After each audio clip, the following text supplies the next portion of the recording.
صلاة والسلام على رسول الله وعلى آله وصحبه أجمعين أما بعد. Inshallah, if you guys have any questions, try to take them now. Jazakumullah khairan.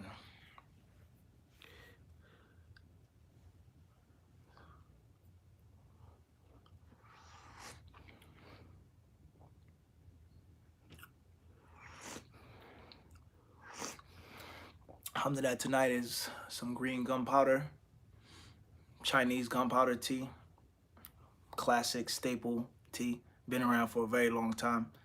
I'm sure you guys have had it. If you haven't, check it out.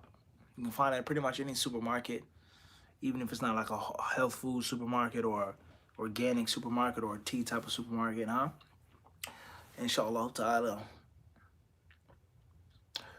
Question is from Anwar Ali from London. Assalamu alaikum. Is the drying process after washing the private parts in the bathroom an obligation?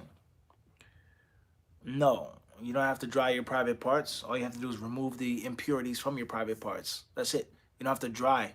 As long as the water has removed the najasa and the last water on your body was clean water, the rinse is rinsed totally off, khalas. If that's your question, and Allah knows best. Next question says, Bilal A from Paris, France. Assalamu alaikum. In Quran 4:119, the ayah about shaitan misleading us to slit the ear of the cattle and changing the creation of, would you say that this time has come now? Wa alaikum assalam wa rahmatullahi wa barakatuh. Yani, Allah musta'an. People mutilating themselves, tattoos, piercings, all other types of crazy stuff that people do, yani, is included in that. Whether that's the specific application of that tafsir or not, for sure. And it's been around for a while too. Don't forget that. There are many different nations and societies that have done those things to their bodies. And unfortunately, shaitan has even tricked many Muslims into piercing their faces, piercing their chests, and saying it as a manifestation of worship. Different Sufi groups and things like this. So la hawla wa la quwwata illa billah. Wallahu alam. DT, Tilburg, Netherlands. Assalamu alaikum wa rahmatullahi wa barakatuh. Wa alaikum assalam wa rahmatullahi wa barakatuh. FA, Michigan, USA. How can I overcome shyness? I feel very embarrassed and scared to talk to my own cousins and aunts. Well, we've explained that shyness is good. All of it is good. And that if it's something that's causing you to do something haram or to stay away from something which is recommended or whatever, or fail to do your obligations, it's not shyness. It's called something else, such as cowardice. So watch the series that we have done on shyness, the fiqh of shyness. We've explained that in detail. Wallahu alam. Ask Allah to allow you to have the strength to do the basic things. Speaking to your family members if you have to speak to them. Allah knows best. YC. And of course, if it's a non-mahram, you don't have to necessarily be around him like that. YC, Sydney, Australia. Could you make a video on developing discipline and mental toughness as talib al-ilm? Inshallah ta'ala, if we haven't already done that. Nuruddin, Birmingham, UK. May Allah make you from those who are sincere. Can a man take more than the mahar when the woman asks for the khula? No. No. Not to take more than what he has given her. وَلَا يَحِلُّ لَكُمْ أَن تَأْخُذُوا, to the end of that ayah. La abadan. Moving forward.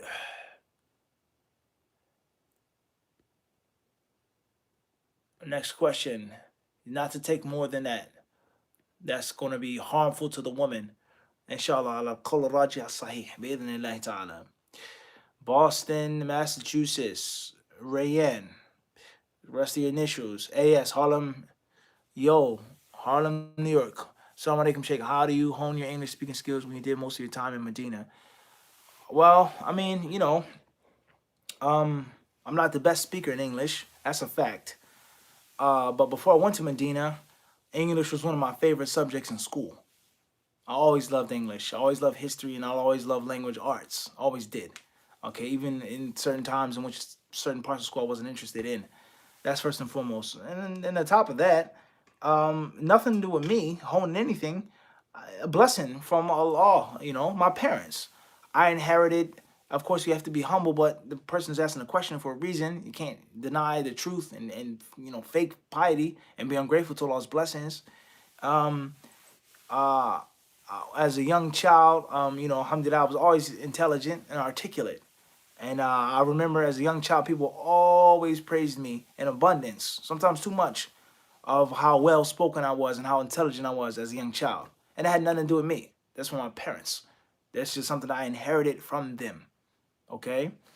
As far as the things that I had a hand in, not praising myself, but being truthful, answering the question, then just reading a lot of books. Reading a lot of books, Islamic books and non-Islamic books. I've told you brothers before, sisters before, reading a dictionary, reading an atlas, reading maps, and also listening to audiobooks. Also, watching debates as well. Very important part. Watching a debate, because when you watch a debate, you see real life, live action, how to talk on the spot in the heat of things. One can give a lecture, and a lecture could be prepared. It's all scripted. My khutbah is scripted. I've memorized this as scripted. That's not the same as a live stream or a class or a debate, which is not scripted. Okay, and of course, one of the tricks of the trade I would say is diversifying your sources. I've read this years ago, how to make your comprehension stronger, your speech stronger. You got to read it from different sources. You can't just be stuck on one style or one person or one speaker. So you might have to watch this or listen to this audio book or read this novel. Huh? Very important, huh? Very important. And documentaries, things like this, very important. And last but not least, practice makes perfect. You want to be good at something, you got to keep doing it. You get some training, you have some techniques, you have some secrets, but the big majority of it got to be you in the field. That's how you learn how to fight well, by fighting. You got to get in the ring and you got to put on the boxing gloves and you got to do it. So if you want to be a good speaker, you got to speak and speak and speak and speak and speak and speak. And you got to realize, alhamdulillah, here, me, myself, my young age, just want to, I've been teaching classes, doing lectures way before HadithDisciple, before YouTube. So practice makes perfect. Allah knows best. طيب.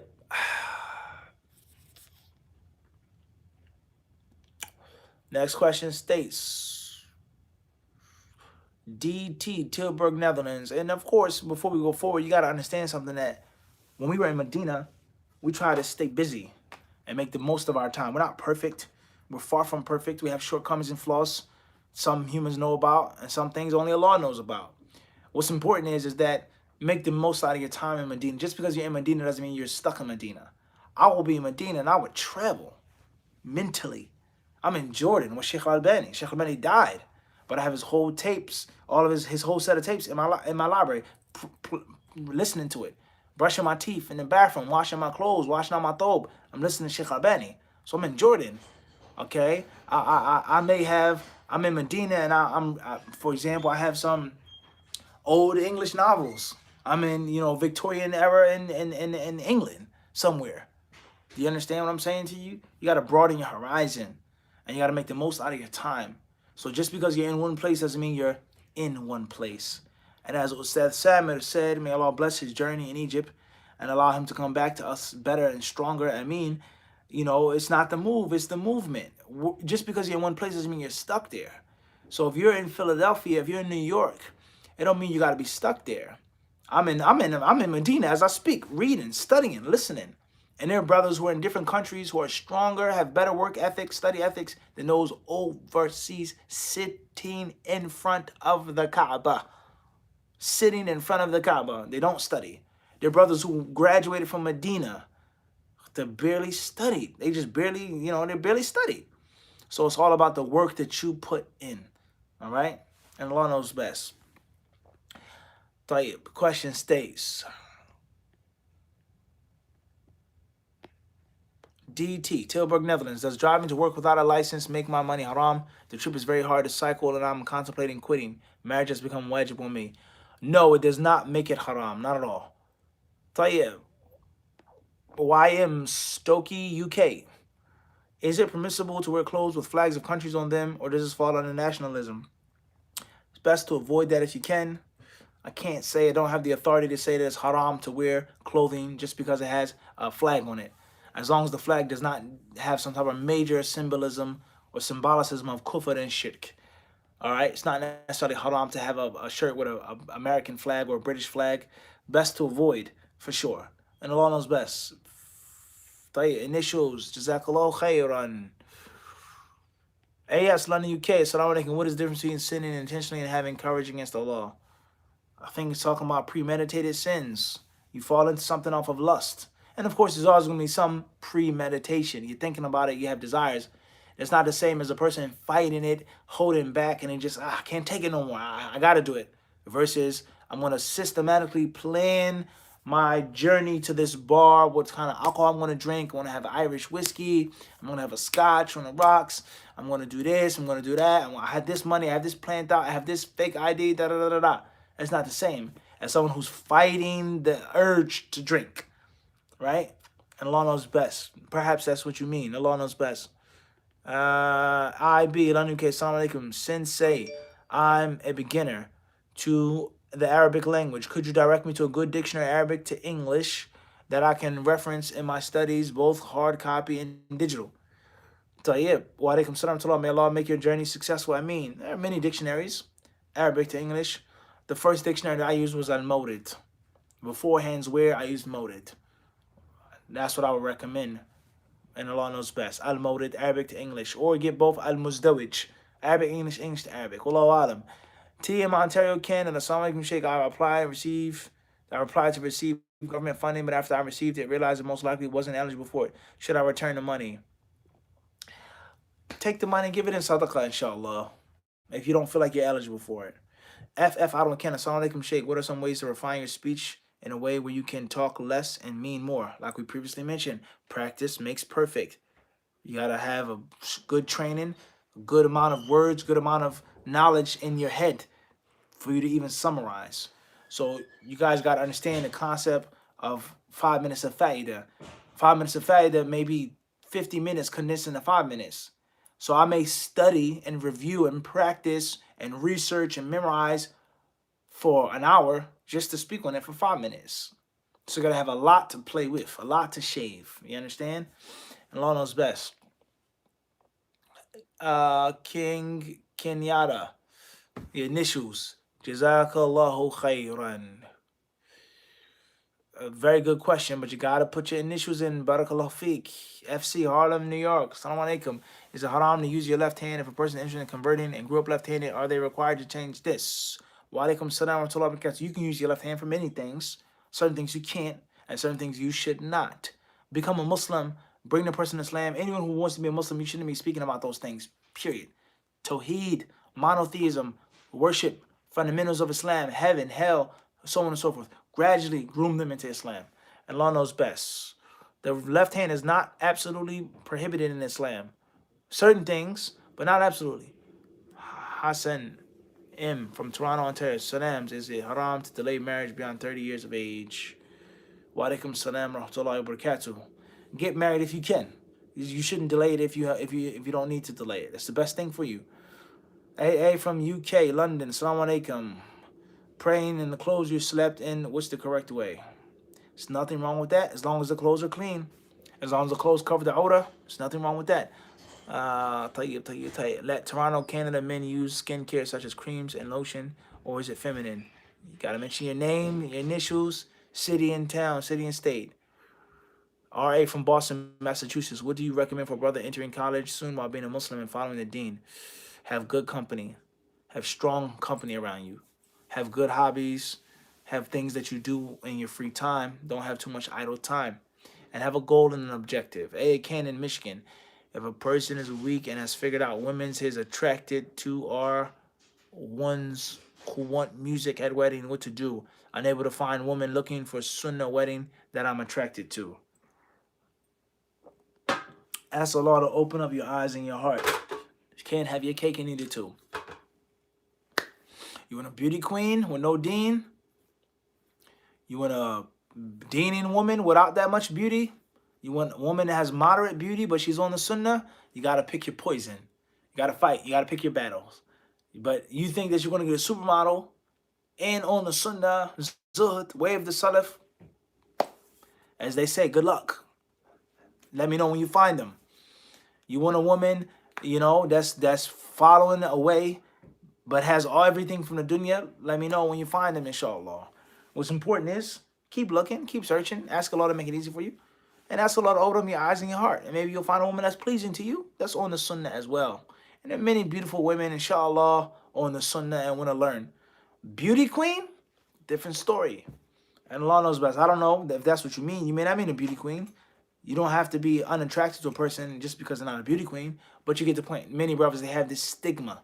And they think that they're going to get this, exotic dime piece that's fallen from heaven. You're going to drink her bath water.